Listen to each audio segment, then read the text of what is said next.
Hi അസ്സലാമു അലൈക്കും നമസ്കാരം. ഞാനിന്ന് നല്ലൊരു കൊഞ്ച് റോസ്റ്റിൻ്റെ റെസിപ്പിയാണ് കാണിക്കുന്നത്. അപ്പോൾ എൻ്റെ വീഡിയോസ് ആദ്യമായിട്ടാണ് നിങ്ങൾ കാണുന്നതെങ്കിൽ ഒന്ന് സബ്സ്ക്രൈബ് ചെയ്ത് സപ്പോർട്ട് ചെയ്യണം. അതുപോലെ അടുത്ത് കാണുന്ന ബെല്ലൈക്കണിൽ ഓൾ എന്നത് പ്രസ് ചെയ്യാൻ മറക്കരുത്. അപ്പോൾ നമുക്ക് എങ്ങനെയാണ് ഈ കൊഞ്ച് റോസ്റ്റ് ചെയ്യുന്നതെന്ന് നോക്കാം. കൊഞ്ച് റോസ്റ്റ് ചെയ്യാൻ വേണ്ടിയിട്ട് ഞാനിവിടെ എടുത്തിരിക്കുന്നത് 1 കിലോ കൊഞ്ചാണ്. എൻ്റെ തലയും വാലെല്ലാം കളഞ്ഞു വന്നപ്പോൾ 1/2 കിലോ കൊഞ്ചാണ് ഇപ്പോൾ കിട്ടിയിരിക്കുന്നത്. അപ്പോൾ നമുക്ക് ഇത് ഒന്നുകൂടെ ഒന്ന് ക്ലീൻ ചെയ്യാനുണ്ട്. ഇതിൽ നിന്ന് നമുക്ക് ഇതിൻ്റെ വേസ്റ്റിൻ്റെ ഒരു ഭാഗം നമുക്ക് മാറ്റിക്കളയാനുണ്ട്. അപ്പോൾ ചിലപ്പോൾ അത് ചിലതിൻ്റെ തല എടുക്കുമ്പോൾ അങ്ങനെ തലയിൽ കൂടെ അതങ്ങ് പോവാറുണ്ട്, പക്ഷെ ചിലതിൻ്റെ അങ്ങനെ പോവില്ല. അപ്പോൾ നമ്മൾ ഇതുപോലെ ഒരു കത്തിയോ അല്ലെങ്കിൽ ഒരു സ്ക്യൂറോ അല്ലെങ്കിൽ ഒരു ടൂത്ത് പിക്ക് ആയാലും മതി. ഇതുപോലെ ഒന്നങ്ങ് ജസ്റ്റ് മേൽഭാഗത്തൊന്ന് കുത്തി കൊടുക്കുമ്പോൾ നമുക്കത് ഉള്ളിൽ നിന്ന് ഇതുപോലെ ആ ഒരു വേസ്റ്റിൻ്റെ ഭാഗം നമുക്ക് എടുക്കാൻ പറ്റും. അപ്പോൾ ചിലർക്കിത് അറിയാമായിരിക്കാം, അറിയാത്തവർക്ക് വേണ്ടിയിട്ടാണ് ഞാനിപ്പോൾ ഇത് കാണിക്കുന്നത്. അപ്പോൾ ഇത് ക്ലീൻ ചെയ്തില്ലെങ്കിൽ നമ്മൾക്കിത് കഴിക്കുന്ന സമയത്ത് അസിഡിറ്റി അല്ലെങ്കിൽ വയറുവേദന ഇതൊക്കെ ഉണ്ടാവാൻ ചാൻസ് ഉണ്ട്. അപ്പോൾ ഇതങ്ങ് മാറ്റിക്കളഞ്ഞാൽ ഈ പ്രശ്നങ്ങളൊന്നും ഉണ്ടാവാറില്ല. ഇനി ഇതുപോലെ എല്ലാം ക്ലീൻ ചെയ്തിട്ട് നന്നായിട്ട് കഴുകിയെടുക്കണം. അപ്പോൾ ഇതിവിടെ എല്ലാം ക്ലീൻ ചെയ്ത് കഴുകി വൃത്തിയാക്കി എടുത്തിട്ടുണ്ട്. ഇനി ഇതിലേക്ക് മസാലകളെല്ലാം ചേർത്ത് കൊടുക്കണം. ഇപ്പോൾ ഇവിടെ ഒരു 5 ചുവന്നുള്ളി എടുത്തിട്ടുണ്ട്, ചതച്ചെടുത്തതാണ്.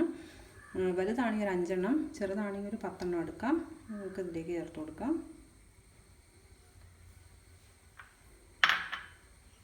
ഇനി ഇതിലേക്ക് പച്ചമുളക് വേണം.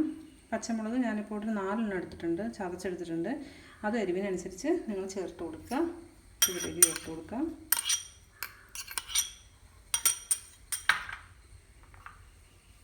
ഇനി ഇതിലേക്ക് ഒരു 1.5 ടീസ്പൂൺ മുളക് പൊടി ചേർത്ത് കൊടുക്കാം.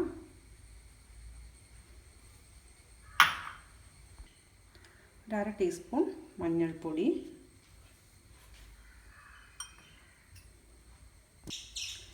ആവശ്യത്തിന് ഉപ്പ് ഇതുകൂടെ ചേർത്തിട്ട് നന്നായിട്ടുണ്ടെങ്കിൽ നമുക്ക് മിക്സ് ചെയ്ത് യോജിപ്പിക്കാം. ഇതിലേക്ക് ഞാനിതുപോലെ 2 ചുള കുടംപുളി എടുത്തിട്ടുണ്ട്. കുറച്ച് വെള്ളത്തിൽ കുതിരാനായിട്ട് ഇട്ടിരുന്നു, അത് നമുക്ക് ഇതിലേക്ക് ചേർത്ത് കൊടുക്കാം. ഇനി ഇതിലേക്ക് ഒരു തണ്ട് കറിവേപ്പില കൂടെ ചേർത്ത് കൊടുക്കാം. ഞാനൊരല്പം വെള്ളം കൂടെ ഇതിലേക്ക് ചേർത്ത് കൊടുക്കേണ്ട, ഒരു 1/4 കപ്പ് മതിയാവും. അധികം വെള്ളം ആവശ്യമില്ല, കൊഞ്ചിൽ നിന്ന് തന്നെ വെള്ളം ഇറങ്ങി വരും. ഇനി ഇതൊന്നങ്ങ് വേവിച്ചെടുക്കണം. അപ്പോൾ ഇതുപോലെ തിളച്ച് വരുന്ന സമയത്ത് ഒന്നങ്ങ് മൂടി വെച്ചിട്ട് ചെറിയ തീയിലിട്ട് വേവിച്ചെടുക്കാം.